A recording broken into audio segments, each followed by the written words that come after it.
Types of data pre processing. तो data processing कितने प्रकार की होती है, उनमें से कुछ प्रमुख प्रकार यहाँ पर आपके सामने हैं। Checking for null value, correlated feature check, data molding, also called encoding, splitting the data, impute missing values, feature scaling, label encoding, one hot encoding। इनमें से पहला हम लिखते हैं checking for null values. Checking for null values क्या है? इसका मतलब ये है कि हम पहले चेक करते हैं कि कोई ऐसा तो नहीं नल वैल्यूज हो आपके डेटा में, मतलब कोई ब्लैंक हो, कुछ हो ही ना। ठीक है, तो उसके लिए पहले हम नल वैल्यूज को चेक करते हैं।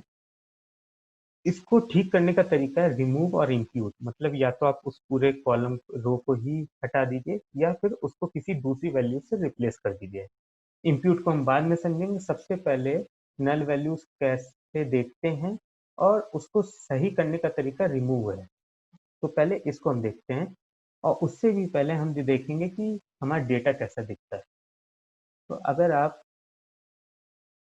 गिटहब पे जाएंगे तो सारा आपको जो इस कोर्स में जितना भी डेटा है, जो भी कोड है, जो भी डेटा सेट है, डेटा सेट का मतलब जो हम एक्सेल में जो डेटा है हमारा, उसको हम डेटा सेट कहते हैं। वो सब कुछ इसी एक ही रिपोजिटरी में दिया गया है, बंसल इसी slash machine learning with python python underscore U D U देने के लिए। ठीक है, आपको सारा सब कुछ यहाँ मिल जाएगा। इसको आप क्लोन कर लीजिए अपने लैपटॉप पे। क्लोन करने के बाद आपको इस तरीके से देखेगा ये। ठीक है, अब हमें डेटा देखना है कि डेटा किस टाइप का है हमारा। तो हम प्री प्रोसेसिंग में जाएंगे और इसमें किसी एक एक्सेल को उठा लिया हमने, जैसे पीमा डेटा।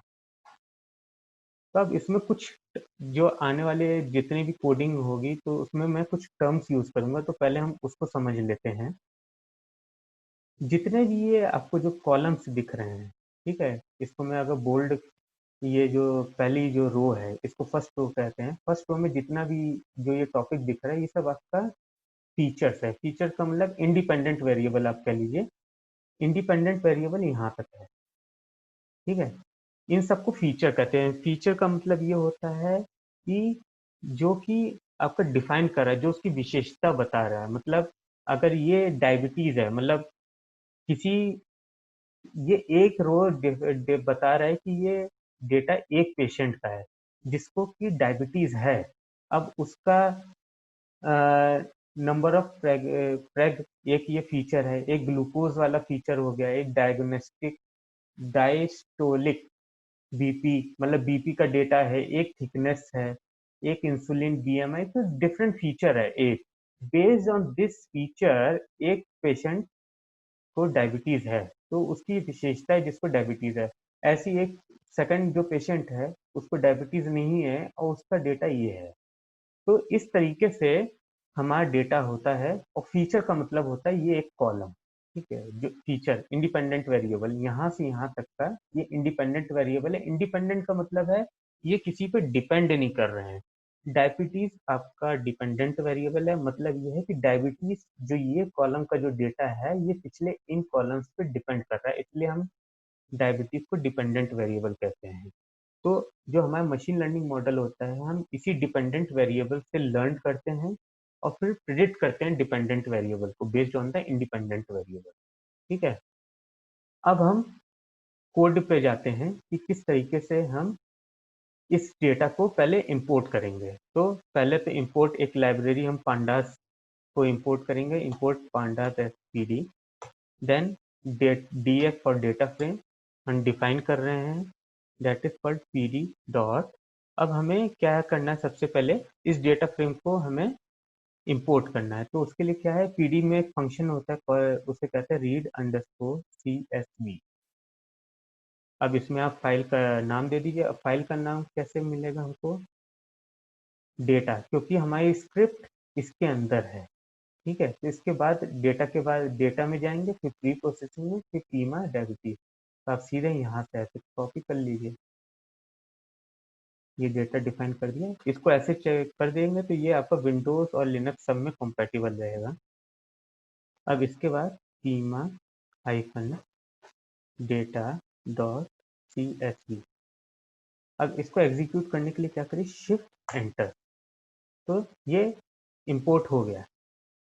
यहाँ पे स्टार मार्क नहीं है, एक नंबर आएगा, इसका मतलब ये इंपोर्ट हो गया है। आप एंटर करिए और df डॉट हेड 10 रीडिंग मैं प्रिंट करना चाहता हूँ। अगर मैं df डॉट हेड और कोई नंबर नहीं दूंगा पैरेंथेसिस के अंदर तो वो सारा प्रिंट कर देगा। मैं सबको प्रिंट नहीं करना चाहता हूँ।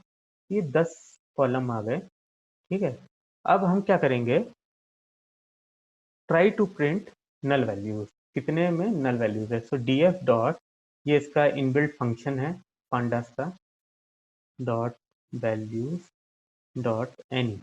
अगर आप इसको करेंगे तो ये क्या बताएगा, फॉल्स, मतलब आपके पूरे डेटा में एक भी नल वैल्यू नहीं है। नल वैल्यू का मतलब जीरो नहीं होता है, नल वैल्यू का मतलब होता है जैसे ब्लैंक है, मतलब वहां पर कुछ है ही नहीं, ठीक है। अब इसमें ध्यान देने वाली बात यह है, नल वैल्यू का एक तरीका तो मैंने बताया कि रिमूव, ठीक है। आप उस, मान लीजिए कि ये 116 की जगह ब्लैंक होता, आपने इस पूरी रो को ही डिलीट कर दिया। एक ये बहुत सीधा सा तरीका लगता है, लेकिन इसका नुकसान भी हो सकता है। उसका नुकसान ये है, मान लीजिए आपके पास 100 रोज है, मतलब 100 पेशेंट का डेटा है, ठीक है। अब उसमें से ये 116 नहीं है, मतलब मान लीजिए 50 कॉलम्स, 50 रीडिंग ब्लैंक है। अब वो ब्लैंक इस फीचर में भी हो सकते हैं, मतलब इस कॉलम में भी हो सकता है कि दूसरे डायग्नोस्टिक एपी में भी हो जाए, मतलब 40 भी नहीं है, यहाँ पर 116 नहीं है। तो इस तरीके से अगर आप 50 है तो मतलब 50 रोज आप डिलीट कर सकते हो मैक्सिमम, ठीक है। मैक्सिमम इसलिए कहा कि मान लीजिए कि दो ब्लैंक एक ही रो में, तो दो ब्लैंक की जगह एक ही रो जाएगी, लेकिन मैक्सिमम वर्स्ट के सिनारियो में अगर 50 आ रहा है तो 50 रोज आपकी डिलीट हो सकती हैं। तो उस केस में क्या है कि जब आप देखते हैं कि आपके पास ब्लैंक डेटा ज़्यादा है, तब हम उसके लिए इंप्यूट मेथड यूज़ करते हैं, वो हम आगे चल करके देखेंगे। तब तक के लिए बस इतना समझिए कि इस तरीके से हम चेक करते हैं। अगर हमको डिलीट भी करना है तो हम directly df equal to drop N A axis, how का मतलब एनी का मतलब कोई भी कॉलम है, axis 0 towards axis the column, हम डिलीट कर सकते हैं उस कमांड को यूज करके। तो ये हो गया हमारा first data pre processing step, checking the null value and taking the corrective measure. अगले सेक्शन में हम दूसरा डेटा प्री प्रोसेसिंग टाइप देखेंगे। तब तक के लिए धन्यवाद।